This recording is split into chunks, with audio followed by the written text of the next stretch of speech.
Ser podcast. Con permiso de la Real Academia de la Lengua, la desinformación es una de las palabras del año, o más bien de la época. Nos referimos a ella cuando hablamos de información errónea, pero con intención de engañar, es decir, cuando una acción u estrategia difunde de forma intencionada información falsa o engañosa, descontextualizada o parcial, con el fin de confundir, persuadir o manipular a las personas. Como ya habrán adivinado quienes escuchan este podcast, la desinformación ha llegado también y con fuerza a las cuestiones ambientales, inundando de falsedades intencionadas las redes sociales, y a veces algo más que las redes sociales. La buena noticia es que poco a poco vamos descubriendo que se puede, claro que se puede, hacer frente a la desinformación ambiental. Claro que se puede. Un podcast sobre transición verde y medio ambiente en el que intentamos responder a la gran pregunta. Nos acompañan hoy 4 personas que dedican buena parte de su tiempo a informar o a investigar cómo se informa. ¿Qué estamos haciendo para atajar la crisis climática? Sobre medio ambiente o sobre cambio climático en general. Y yo creo que ellos y ellas van a atestiguar que efectivamente cada vez le damos más importancia y pensamos más en esto de la desinformación. Presentado por Cristina Monge. Javier Ruiz Martínez, redactor de la SER, especializado también en cuestiones ambientales. En el mundo de la radio, ¿estáis preocupados por la cuestión de la desinformación climática? Sí, claro que sí. Y además, mira, te pongo un ejemplo relativamente reciente. En la Dana de Valencia vimos cómo los difusores de bulos se agolpaban allí alrededor de las peores noticias que había, que desgraciadamente hubo muchas, pero algunas eran falsas. El ejemplo más claro en la cobertura del parking de Bonaire, donde, bueno, pues ya sabéis que hubo ciertos sectores de lo que no quiero llamar profesión, que dijeron que había allí más de 1.000 muertos. Yo estaba allí, yo fui uno de los periodistas que contó la noticia desde allí, diciendo que después de más de 7 horas, junto a bomberos, militares, policía, todo tipo de cuerpos que estaban bajando, con los que yo estaba hablando durante toda la mañana, me aseguraban: no estamos encontrando nada. Aguantamos, hasta que pudimos ya, a través de 3 fuentes distintas, contar la noticia bien. Bueno, pues durante todas esas 6-7 horas de tiempo que nosotros hicimos nuestro trabajo, ellos estaban diciendo todo lo contrario. Bueno, seguramente con algún tipo de interés. Ahora, si queréis, hablamos de cuál es el interés que está detrás de toda esta desinformación climática, pero engordar aquella situación que ya de por sí era gigantesca, terrible, dramática, estaba claro que había que desmontarlo a base de verdad, y nosotros aquellos días lo hicimos y lo hacemos todos los días a base de ciencia. Desde otro medio de comunicación, en este caso desde El País, Manu Planelles, periodista especializado en cambio climático, desde El País también estáis en estos momentos trabajando muy enfocados en pelear contra la desinformación. ¿Por qué os preocupa tanto esto de la desinformación en materia climática en especial y ambiental en general? Por un lado, yo creo que la desinformación es como el gran evento que está marcando el periodismo actual. Creo que es el gran hecho definitivo. Y es donde precisamente el periodismo de calidad, el que contrasta las informaciones y que intenta verificar antes de publicar, es donde tiene una salida para una crisis profunda en la que está. Eso desde un ámbito periodístico puro y duro. Pero desde un ámbito social estamos viendo que esta desinformación ambiental y desinformación en otras patas, pero muy especialmente el ambiental, está teniendo un impacto en la sociedad. Un impacto que luego lo estamos viendo cuando se vota y cuando estamos viendo un ascenso de la ultraderecha que cabalga a lomos de esta desinformación, que utiliza esta desinformación como uno de los instrumentos para ganarse a una población que está muy expuesta a estas plataformas que difunden la desinformación, que son los jóvenes. No es gratuito ese ascenso que nos están marcando las encuestas de la ultraderecha entre la población joven y el tiempo que pasan expuestos a una desinformación contra la que no se combaten esas plataformas. Gemma Teso Alonso, profesora de la Universidad Complutense de Madrid y directora del Observatorio de la Comunicación del Cambio Climático. ¿Vuestros estudios y vuestras investigaciones atestiguan esto que Manu nos dice ahora? Es decir, ¿están los jóvenes especialmente expuestos a esta desinformación y eso tiene un impacto en su formación de opinión, digamos? Pues realmente sí. Primero porque los jóvenes son esa franja de población que todos los estudios demoscópicos nos dicen a nivel local, nacional e internacional que son los más expuestos en las redes sociales, los que más utilizan las redes sociales como vía para informarse y, digamos, menos utilizan los medios de comunicación. No significa que no consuman contenidos mediáticos, pero no los consumen de ninguna manera como lo hacemos el resto de generaciones de mayor edad. Y luego, por otro lado, sí que encontramos también que la desinformación tiene una fuerza muy grande en las redes sociales, se expande a toda velocidad en las redes sociales y aunque no podemos decir que no haya medios que, o algún medio que verdaderamente desinforma, porque a ver, los haylos, la mayor parte de los profesionales de la información hacen un trabajo conforme a un rigor, una política editorial y una rendición de cuentas, y esto pues es algo que no encontramos en las redes sociales. En el observatorio que seguimos la red Twitter, observamos que del año 2023 al año 2024 ha habido un incremento muy grande tanto del negacionismo como de los discursos de odio que per se son polarizantes. Y actualmente los compañeros que hemos estado trabajando con el análisis de comentarios en redes sociales, lo que encontramos es una vuelta, un reflejo de esos discursos negacionistas y todos esos bulos y toda esa desinformación que surge en momentos especialmente duros y vulnerables para la población, como son las emergencias, véase la Dana o véase los incendios. Efectivamente, de hecho hay una paradoja, ¿no?, en todo esto, y es que un acontecimiento trágico como fue esa Dana, cuya intensidad, ¿no?, tiene mucho que ver con el cambio climático, paradójicamente le acaba dando buenos resultados, al menos en las encuestas, a un partido negacionista, ¿no? Entonces, estas paradojas que están pasando y que tienen muchísimo que ver con la desinformación. Nicolás López, director adjunto de comunicación del Ministerio de Transición Ecológica y Reto Demográfico, vosotros me consta que estáis preocupados y que sufrís esto que Gemma, que Manu y que Javier nos contaban de una forma especialmente intensa, porque muchas veces entiendo que la desinformación os impide hacer políticas ambientales o por lo menos que se entiendan las políticas ambientales que se hacen. Efectivamente. El negacionismo ha dejado de ser una cosa que nos irrita cuando lo leemos o que nos molesta, a ser realmente un obstáculo muy relevante para la acción climática que necesitamos, que es ambiciosa y la necesitamos ya. El negacionismo al final acaba siendo muy rentable en términos económicos y en términos políticos. En términos económicos, en las redes sociales hemos visto cómo realmente la confrontación aumenta las interacciones y por lo tanto aumenta el nivel de los minutos de consumo de los usuarios. En consecuencia, es interesante para estas redes sociales. En otros tiempos, en el ciclo político de 2011-2015, el engagement se consiguió dándole voz a aquellos perdedores de la crisis de 2008 que necesitaban espacios alternativos a los medios de comunicación convencionales, y eso supuso espacios que permitió el Occupy Wall Street, el 15M aquí y demás.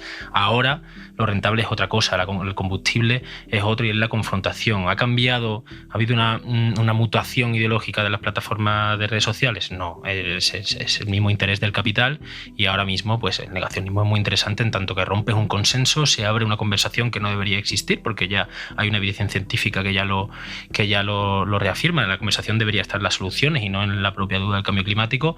Se exponen las redes sociales, aumenta la confrontación, la polarización, y estas grandes plataformas se benefician. Y también es rentable en términos políticos para aquellos autócratas que, rompiendo el consenso, rompiendo la democracia, debilitando las instituciones, que al final todos estos elementos no son más que límites a sus ambiciones autócratas. Por lo tanto, es rentable para ellos romper estos consensos hablamos de líderes internacionales como Vladimir Putin o Donald Trump. Vuelvo a la Dana porque creo que es un acontecimiento digno de estudio en muchas cosas, en esto también.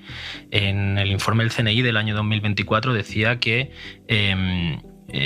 la mayoría de bulos del CNI de 2024 decía que la mayoría de bulos que decían que la Dana no había sido consecuencia del cambio climático, sino que había sido una apertura de presas intencionada del gobierno, la mayoría eran bots rusos. ¿Le importa a Vladimir Putin que haya negacionistas en España? No, es un debilitamiento de las instituciones en sus objetivos de geopolítica contra la Unión Europea. Por lo tanto, es rentable también. A veces incluso el negacionismo climático es casi una consecuencia secundaria, un daño colateral de una cuestión mucho mayor, que es la crisis de las democracias en Occidente, bueno, en el mundo entero. Este tema de los bulos sobre las presas que se abrieron el día de la Dana y demás, claro, pasa una cosa. Yo he estado hablando con... Las presas en España tienen un problema y está claro, hay un problema relacionado con... Están viejas, hay que arreglarlas, hay que cuidarlas, hay que invertir y demás. Lo sabe el Ministerio, lo sabe todo el mundo y lo hemos contado también en la prensa, en la radio, en la televisión. El problema es que para que un ingeniero te explique qué pasó el día de la Dana en la presa de la Forata, supuestamente la presa de la Forata fue una de las que el ministerio de una manera salvaje debió abrir para que hubiera cientos de muertos, cosa que por supuesto nunca ocurrió, pero es que yo lo he oído eso gritar en manifestaciones de la ultraderecha allí en Valencia y se lo he oído gritar a afectados de la Dana que vinieron aquí al Congreso de los Diputados a traer firmas. Es decir, se mezcla todo en una costelera terrible en la que evidentemente tú sientes una gran empatía por la persona que está afectada o sea, que se ha creído el bulo, porque claro, está sufriendo porque a lo mejor ha perdido a su familiar o ha perdido su casa, lo que sea, y a la misma vez dices, madre mía, ¿cómo explicarle esto? Bueno, pues el ingeniero con 30 años de experiencia que me explicó a mí exactamente lo que pasó en la presa de la Forata, tardó en explicármelo de manera sencilla, fácil, 1 hora. No, ese ingeniero no le puede explicar a cada español, lo tenemos que hacer nosotros, los periodistas, lo tienen que hacer las instituciones, y claro, es muy difícil, porque la gente no quiere escuchar a un ingeniero durante 1 hora explicar qué pasó en la presa de la Forata. La gente quiere cosas rápidas, quiere Twitter, quiere el reel de Instagram en el que un tío de repente te lo pone todo clarísimo y te dice, bueno, la presa, la Forata, y no estaba lloviendo. ¿Te acuerdas que decían, no estaba lloviendo? Claro que no estaba lloviendo. Pero esa gente también quiere escucharte a ti en un informativo en la SER que en 2 minutos cuentas la situación, o ver una infografía de Manu Planelles y de su equipo en El País que explica cómo funcionó, me acuerdo aquella famosa de la COVID, ¿no? Que desde la sección de ciencias explicaba cómo funcionaba en la transmisión del virus y qué había que hacer para ventilar y todas estas cosas, y también en temas ambientales, ¿no? Se han hecho muchas. Es decir, yo creo que tenéis los buenos profesionales tenéis muchas herramientas para hacer entender cosas que efectivamente son complejísimas. Estoy de acuerdo en las herramientas y en ese trabajo que tiene que ser remunerado, de poder estar hablando media hora, 1 hora, 2 horas con 1, 2, 3 ingenieros.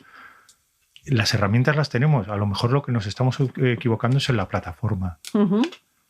Porque si todos estamos de acuerdo con que hay unas redes sociales en las que se está difundiendo la mentira constantemente y unas redes sociales en las que, especialmente tras la victoria de Donald Trump, sus propietarios están diciendo no vamos a luchar con esto, los pocos cortafuegos que teníamos los estamos eliminando simplemente, quizás sea hora de reflexionar si debemos estar en esas redes sociales y si los periodistas, entre otras personas, debemos estar validando esas redes sociales, poniendo un contenido que les estamos regalando a unas redes sociales que el algoritmo deliberadamente está expandiendo el odio, la mentira, los bulos.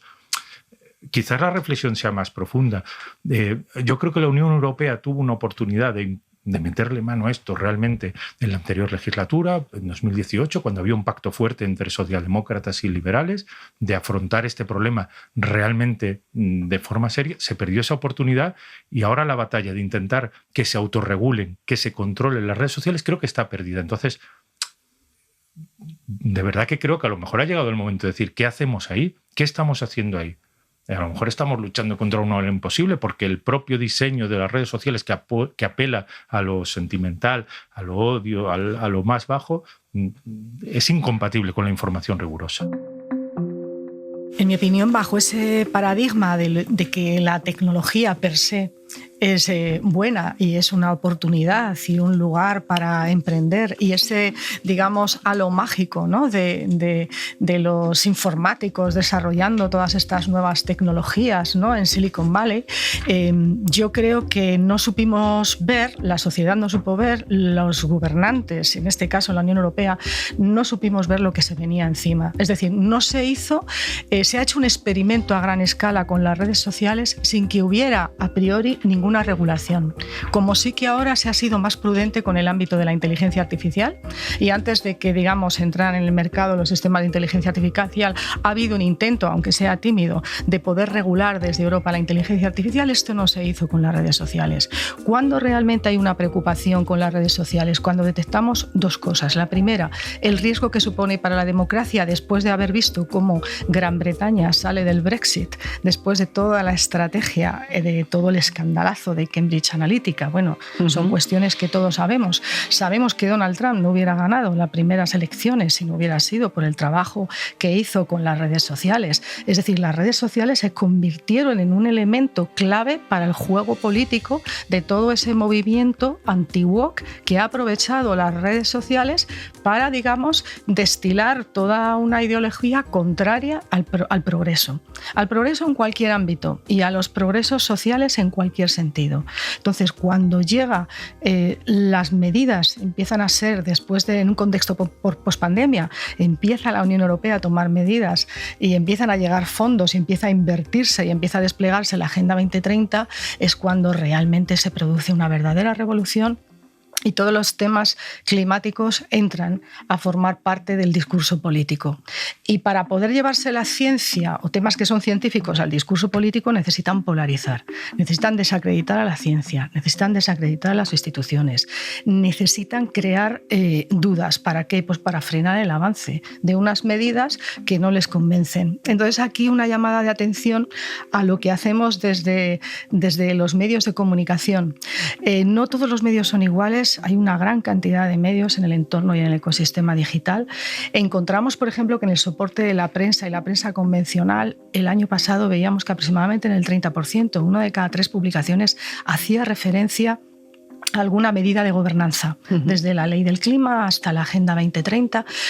Sin embargo, encontramos que apenas sucede esto en la televisión, en menos de un 5%, que es un medio que se utiliza mucho para comunicar la crisis climática.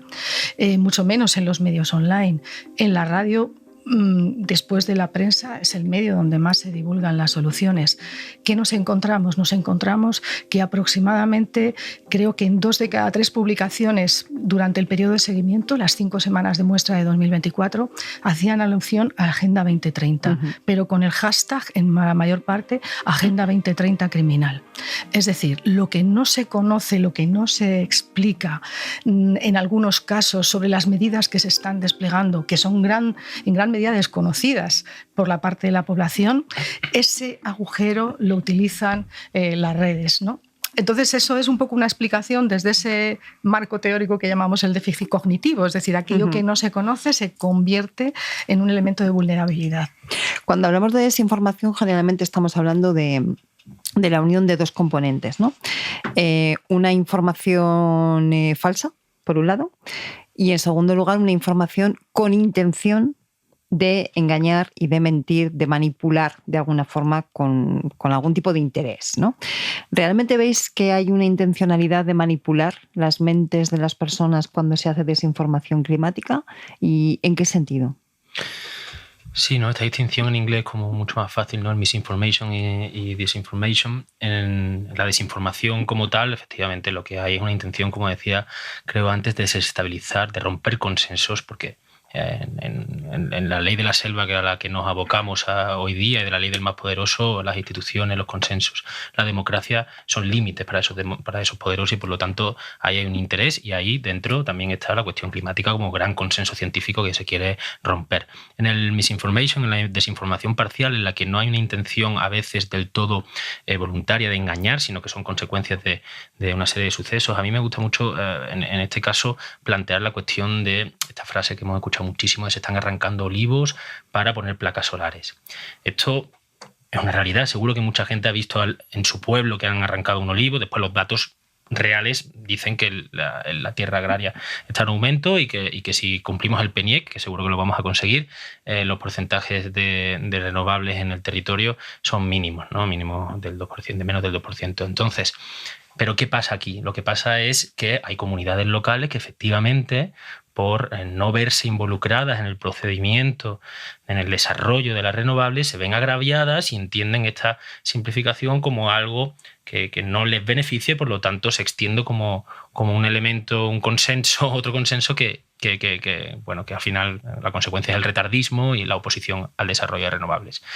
Cuando realmente la acción climática es un momento histórico en el cual la oportunidad económica y el desarrollo están en conjunción con el bien moral y con el bienestar y un futuro de bienestar universal. Por lo tanto, es fantástico. Pero cuando olvidamos la segunda pata y hacemos un desarrollo de oportunidad económica, de desarrollismo, sin tener en cuenta las comunidades locales, pues entonces cuando existe la oposición, y aquí aparece la misinformation, la desinformación parcial. Por lo tanto, yo creo que la kriptonita para esto es hacer un desarrollo contando con las comunidades locales, con el beneficio de las comunidades locales, que se llama transición justa y que creo que en el gobierno estamos impulsando, y es fundamental hacer esta estrategia, ¿no? No, hay una intencionalidad clarísima. Mira, os invito a que pongáis en cualquiera de las redes sociales las palabras invierno más cálido de lo normal.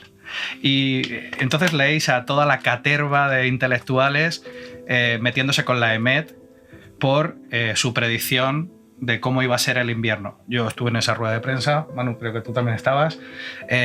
Rubén del Campo, que es un excelente profesional, él y todos los que trabajan en la EMET, aprovecho para decirlo porque me parece gente verdaderamente formidable, que lleva haciendo un trabajo inmenso desde hace muchos años, dijo que iba a ser un invierno más cálido de lo normal. ¿Eso significa que va a hacer calor en España en invierno? No, no significa eso en ningún caso. Dijo dos cosas, que va a ser más cálido de lo normal, lo que no quita para que pueda haber algún evento de frío puntual, como ha ocurrido. O sea, que la frase, Manu, corrígeme si me equivoco, la frase continuaba tal y como tú has dicho. Es decir, la frase tenía una intencionalidad. Es decir, el término cálido se utiliza en meteorología para referirse a algo que es más cálido de lo normal. No significa que sea más, que haga muchísimo calor. Es decir, no vamos a vivir en agosto o en diciembre. No era eso lo que quiso decir Rubén del Campo. Pero eso da igual. Al desinformador, al bulista profesional, le da igual. No le importa, porque él en su cena de Nochevieja o en su cena de Nochebuena con su familia, le va a estar dando la matraca al pobre hermano o primo, que es algo más medioambientalista, vamos a decirlo así, que él, por no llamarle otra cosa, con que es que la EMET, claro, ¿por qué de repente hay tantos ataques contra la EMET? Bueno, pues vuelvo otra vez al episodio de la Dana. Como Mazón estaba en el Ventorro tomándose unas copas probablemente, o haciendo lo que vete tú a saber Dios que estuviera haciendo, resulta que había que buscar otros culpables. ¿Uno quién puede ser? Pues lo que he dicho antes de los pantanos. ¿Y otro quién puede ser? Pues mira, es que la EMET no nos avisó a tiempo. Qué casualidad que este episodio de odio contra la EMET, contra la evidencia científica de modelos climáticos que llevan años funcionando, etcétera, etcétera, se produce justo ahora. Justo ahora, de repente tenemos miles de cuñados en Twitter diciendo es que la EMET ha dicho que el invierno va a ser cálido. No, es que no ha dicho acabo eso. de hacer la prueba, acabo de meter efectivamente en X, antes Twitter, invierno más cálido de lo normal, y la verdad es que no me parece bonito leer no lo leas. Lo que hay aquí, porque son increíble. Auténticas barbaridades y además por centenares. Me parece básico esto que comentabas de la intencionalidad. Cuando he hecho algún reportaje, cuando hemos escrito algún reportaje sobre los bulos, sobre la desinformación, los expertos, lo que nos decían, algunos sociólogos que lo han estudiado, nos decían, hasta después de la pandemia, hasta el 22, 23, como bien ha indicado Gemma antes, los bulos, podríamos decir que no tienen una adscripción ideológica clara, que había gente de izquierdas, gente de derecha, que simplemente era un afán por la conspiración, y luego esos bulos que son como virus, que simplemente su objetivo era reproducirse y aprovechaban hechos puntuales, dramáticos, en los que la atención estaba muy fijada para reproducirse. Pero a partir de ese 22, cuando esto de la transición se empieza a poner serio, cuando se empiezan a atacar las raíces del problema, que son los combustibles fósiles, ya empieza a haber una intencionalidad clara. Ya empieza a atacarse de raíz esa transición. Ya esos bulos tienen una adscripción ideológica muy clara. Ya esos bulos acaban coincidiendo con los discursos políticos de la ultraderecha, contra la agenda verde, contra las presas. ¿En cuántos debates salía Vox reiteradamente? Es que en España, antes y después de la Dana, es que en España se están destruyendo presas. Hay un viraje de un interés político económico, porque el negacionismo ha sido instigado y ha sido financiado durante muchas décadas por una industria que es la de los combustibles fósiles. Y aquí os recomiendo el último libro de José María Baldassano, sí, que hace un repaso magnífico a la historia, a los 50-60 años del negacionismo. Y el instrumento perfecto que han encontrado ese negacionismo son, de nuevo, esas redes sociales donde no hay ningún filtro, donde, como bien decías, hay medios de comunicación que también lo hacen muy mal. Y desde aquí insto a los lectores, oyentes, a que acudan a los medios cuando se haga mal, que protesten cuando se haga mal, porque tienen ante quién protestar, porque hay una responsabilidad. Las redes no. Las redes nos dijeron que se iban a autorregular. Está claro que la autorregulación no ha funcionado y hace falta regulación. Después, yo creo que hay algunos elementos que yo creo que podrían atacar de raíz como solución, ¿no? Por poner soluciones encima de la mesa. Creo que algoritmos transparentes por ley es fundamental. O sea, hay que saber en dónde te manejas, hay que poder identificar si hay discursos dopados por algún interés o no, y si es, por qué, incluso no solamente para la discusión pública, sino para las propias anunciantes y empresas. Es decir, me parece mucho más justo saber dónde te estás manejando como medio de comunicación si tú estás haciendo un shadow ban, ¿no? Y estás completamente silenciado. Eso hay que saberlo. Después, trazabilidad a los contenidos audiovisuales. Hay ya herramientas suficientes para poder hacer un tag, una etiqueta que te diga que esa fotografía o ese vídeo ha sido modificado o ha sido creado con IA. O sea, no estamos diciendo de prohibir la IA. La IA se puede utilizar muchísimo para la parodia, para el humor. Perfecto, pero que tú lo sepas. Y que, por supuesto, hay de esa manera poner un cortocircuito absoluto al engaño. ¿Y por qué no? Espacios y ágoras, redes sociales públicas, igual que hay medios de comunicación públicos que garanticen que se puede hablar, se puede conversar con el respeto y los derechos a los otros y con garantía de que sean espacios fértiles para la discusión, para el debate público. O sea, yo creo que son cosas que evidentemente van a llegar. Efectivamente, como decía Gemma, van un poco tarde con la IA, creo que se ha sabido, ¿no? Los riesgos a la democracia, pero que hay posibilidades de poder mejorar, sin duda. Me encanta que entramos ya en el ámbito de las propuestas. Sí. No sé si querías decir algo más, Yo quería Gemma. pedir. Pide. Ya que estáis aquí, Sí, pide. Os pido, verás, os pido que ahora, con todo lo que está pasando a nivel internacional, con todo este cambio que estamos viendo en la geopolítica, con estos intereses que de alguna manera Nico ha comentado antes, es decir, por un lado Putin intentando desestabilizar Europa, pero por otro lado Trump desde el continente americano tratando de desestabilizar Europa. ¿Por qué desestabilizar Europa? Pues porque Europa, de momento, representa los valores de la democracia. Porque en Europa se han producido grandes pactos entre conservadores y progresistas que han permitido el avance y el establecimiento de medidas y ser la bandera en la lucha frente a problemas ambientales globales como la crisis climática. Entonces, claro, hay que desestabilizar Europa, pero os escucho, os veo en la televisión y cuando estamos hablando de los problemas que estamos viviendo, de la amenaza, por ejemplo, para el Groenlandia, de los intereses en el deshielo del Ártico para poder trazar nuevas rutas comerciales, que es algo espeluznante, no estamos incorporando en el debate, y ahí es mi petición, no se está incorporando en el debate público las consecuencias que esto tiene para la crisis climática. Es decir, vamos en contra de esa campaña, ¿os acordáis que hizo The Guardian, Keep on the Floor? Y ahora lo que queremos es sacar todo ese petróleo que está en reservas que nunca debe ser consumido y ponerlo nuevamente en circulación.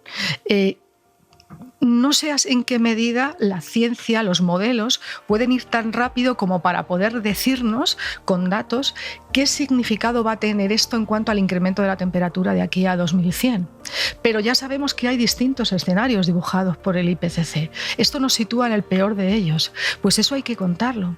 Porque ¿cuáles son las consecuencias de estos escenarios? Las danas, los incendios inextinguibles, la desertización, las sequías, todo lo que estamos viendo, pero a una escala muchísimo más amplia. Entonces, por favor, no desconectemos del debate geopolítico internacional todas estas consecuencias de estas atrocidades y estas amenazas que suponen querer comerciar con ese petróleo y esos combustibles fósiles que deberían quedarse bajo tierra. Como no lo va a decir él, lo voy a decir yo. Manu Planella sacó el otro día un estupendo artículo en El País que se titulaba "El calentamiento que Trump niega alcanza niveles récord en el Ártico y alimenta el apetito por Groenlandia". Perdóname, Manuel, que no te leí, no me da tiempo a todo. No, es imposible leer todo, no pasa nada. Pero para eso estamos, para ir alimentándonos. Sí que es verdad que he escuchado muchísimas tertulias. Así es. ¿Vale? Y digo, caramba, me falta que lo conecten, ¿no? Es que en el fondo, perdón, detrás de todo este torbellino que estamos viendo, yo creo que está el cambio climático y la transición energética. Totalmente. Creo que lo que está ocurriendo es la reacción de ese sector fósil cuando están viendo verdaderamente las orejas al lobo, cuando están viendo que la alternativa es más barata, más factible y hay quien la financie. Y va a toda velocidad. Y va a toda velocidad en Europa. Es más, te digo, ese petróleo que dicen que quieren sacar, no se va a sacar. Efectivamente. No se va a sacar porque no va a ser rentable sacarlo. Es que es carísimo sacarlo. Nos estamos yendo. Claro. Sí. Pero casi que os convoco ya para otro podcast que hablemos de esto, ¿no? De la geopolítica del cambio climático, que es la que realmente está explicando, si no todo, buena parte de lo que estamos viendo últimamente, que nos está dejando, en fin, yo creo que en estado de shock todavía, ¿no?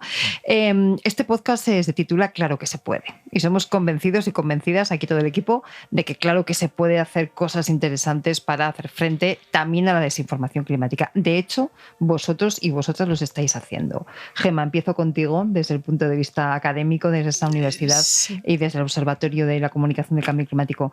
¿Qué estáis haciendo ya para combatir la desinformación ambiental y especialmente climática? Nosotros mantenemos nuestra línea de investigación. Os puedo asegurar que la investigación es un trabajo arduo, que cuesta muchísimo sostenerla y que se hace fundamentalmente en las universidades públicas y que cada vez tenemos, pues, por la situación, sobre todo en determinadas comunidades, pues una situación muy difícil.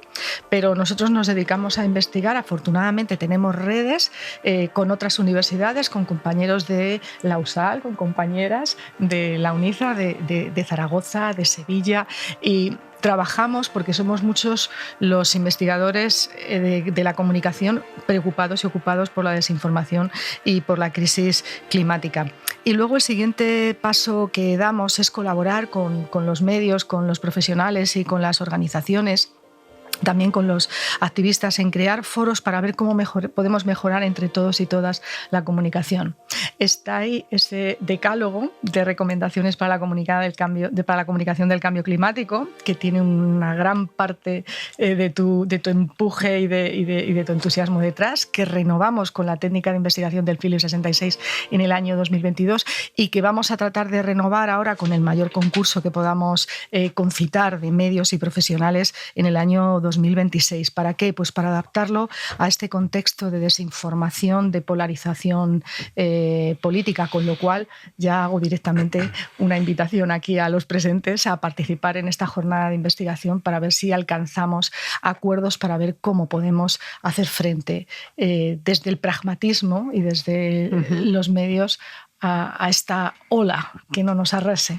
Nico, en el Ministerio de Transición Ecológica y Reto Demográfico, este es un tema en el que estáis focalizando ahora muchas de las políticas que lleváis. En concreto, hace poquito conocíamos una campaña de comunicación que también tiene una parte de lucha contra la desinformación. Efectivamente, desde que la vicepresidenta Sara Agesen cogió la cartera en relevo de Teresa Rivera, ha sido uno de los ejes más importantes.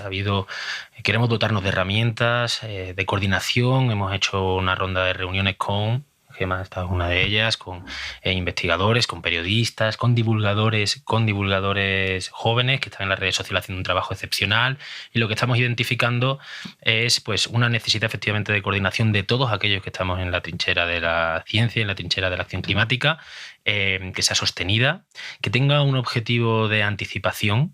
creo que la estrategia pre-bunking es fundamental, es decir, no podemos ser tan reactivos y creo que es importante anticipar, por ejemplo, ante el verano, cómo podemos inocular esos consensos, esas evidencias científicas ante un problema así, para que una vez llegue se pueda cortocircuitar desde la ciudadanía muchísimo mejor esos bulos. También hace falta un impulso a la investigación. Creo que es una cuestión sociológica de primer orden que requiere de conocer las causas, conocer las consecuencias, proponer soluciones. Y también, aunque sea esto un poco reactivo, creo que es muy interesante y es fundamental que los divulgadores científicos y los científicos tengan el respaldo del gobierno, lo sientan. La vicepresidenta envió la semana pasada una carta a la Fiscalía, a su unidad de discursos de odio, con una información documentada de muchos informes, entre ellos uno de GEMA, que documentan ese auge. Y queremos que la justicia lo investigue.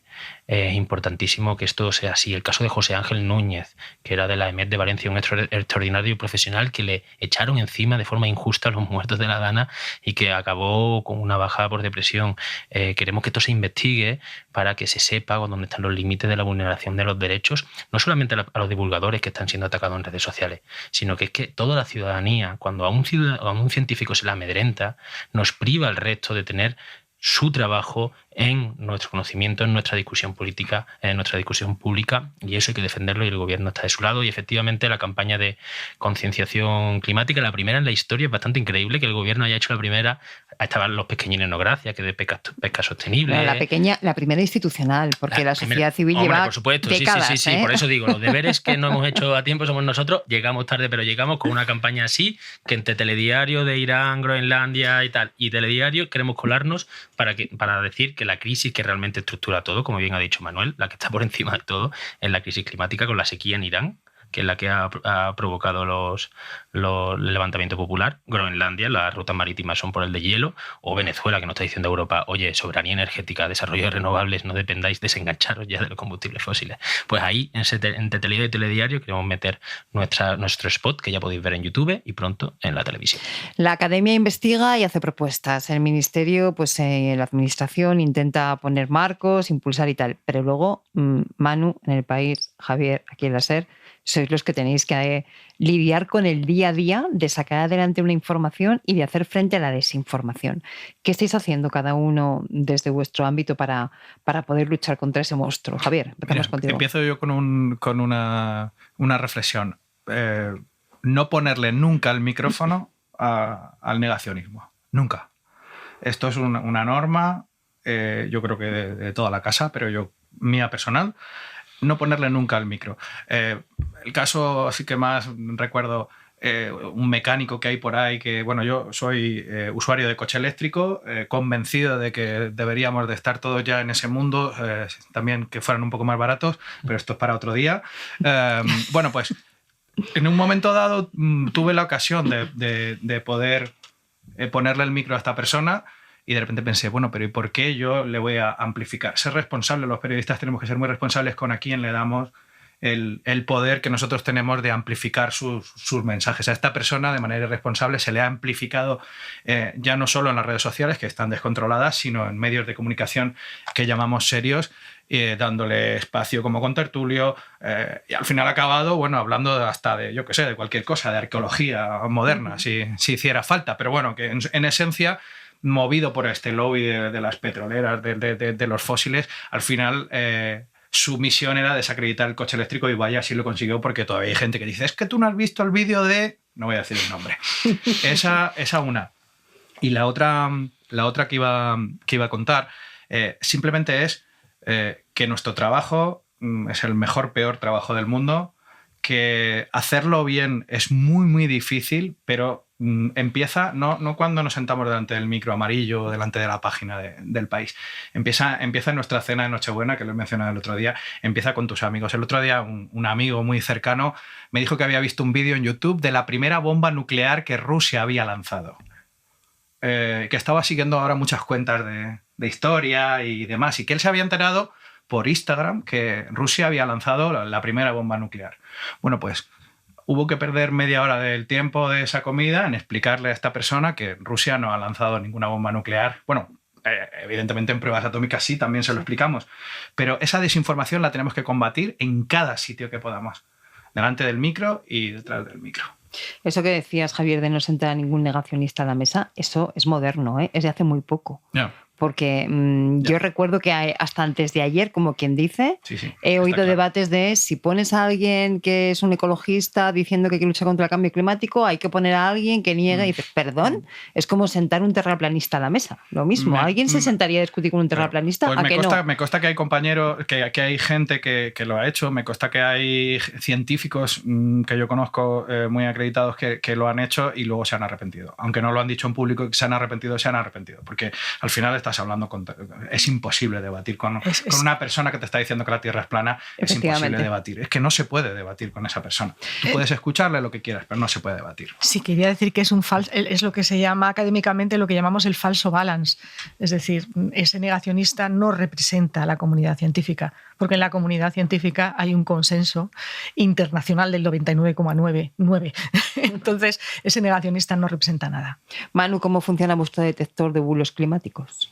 Pues lo que detectamos fue precisamente en 2023 ese inicio de la ola y vimos que estaban focalizándose coincidió con las elecciones, con todas las elecciones, en este caso autonómicas. Municipales y autonómicas. Que se dieron en 2023. Mayo. Pues eso, la intencionalidad que hablaba Cristina.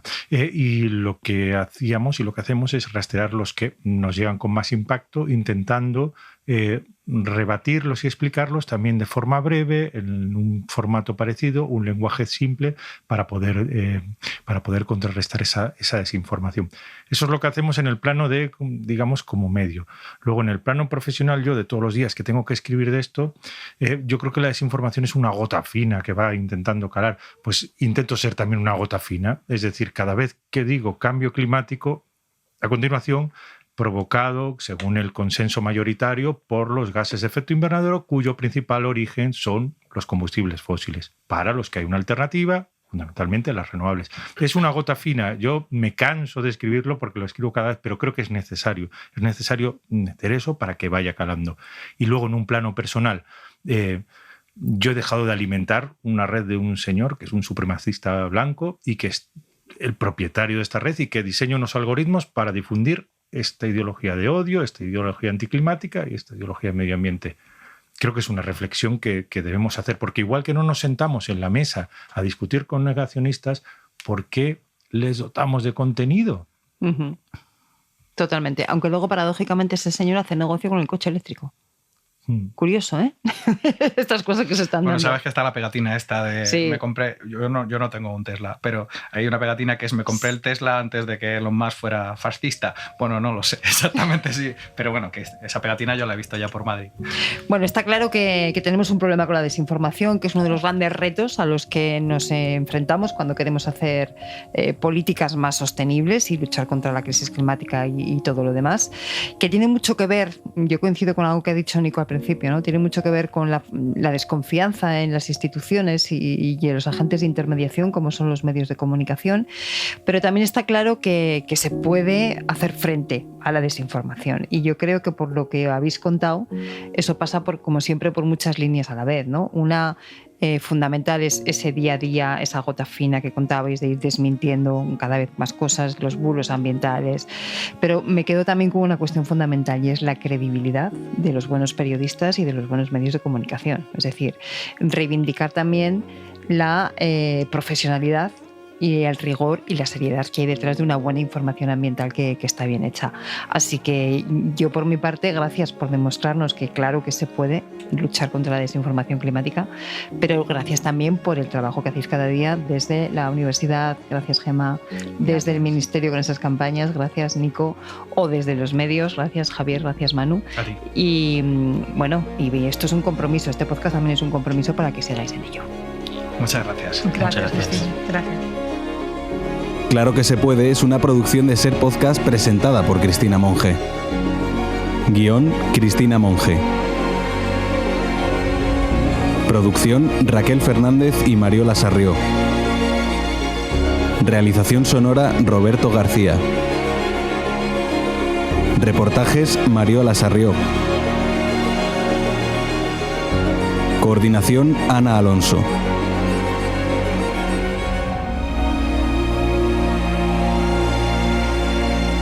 Puedes escuchar Claro que se puede en Ser Podcast en todas las plataformas de audio o en YouTube.